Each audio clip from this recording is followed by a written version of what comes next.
Hello all, welcome back. Today we will be discussing differences between NFA and DFA. On this side these are the DFA and on the other side there are NFA. So DFA, when I have the states and the input symbols, I will get the another state as a result, another single state as a result. Whereas in NFA, if I have the states and the input symbols, I can get 2 to the power q possibilities for results. Let me explain this. See, consider DFA has a particular DFA has two states, Q0 and Q1.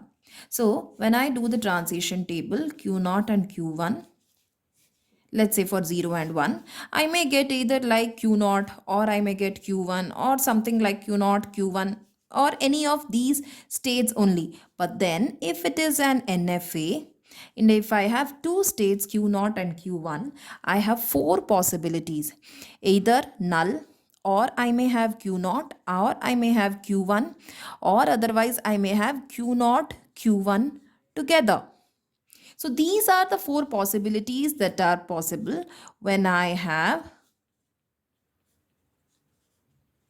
two states here. Either this can be a null, Q0 or Q1, or Q0 comma Q1. So if there are Q states, that is two states, there are two square possibilities.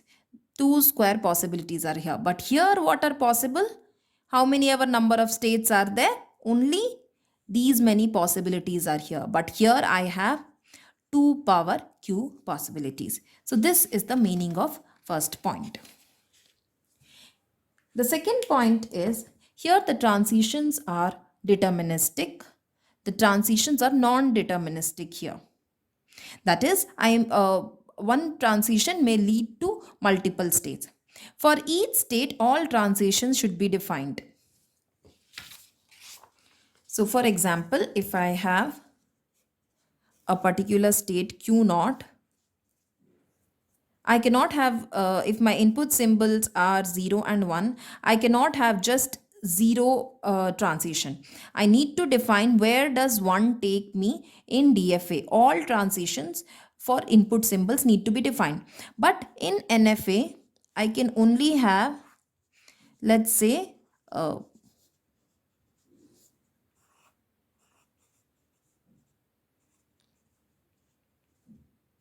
I can only have one input symbol defined.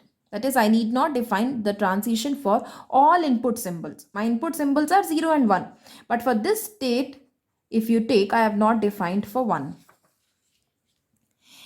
It accepts input if the last state is in F. So whatever is my last state, that is, I do the transition table and I get the answer. Then if my last state is in F, then it is accepted. If whatever result I get, if one of the last states, that is if one of the result is in F, then also it is accepted. This is harder to construct. This is easier to construct. DFA cannot accept empty string. NFA does accept empty string. In DFA, backtracking is allowed, but in NFA, it is not allowed. DFA is a kind of NFA. But NFA is not a kind of DFA. Thank you.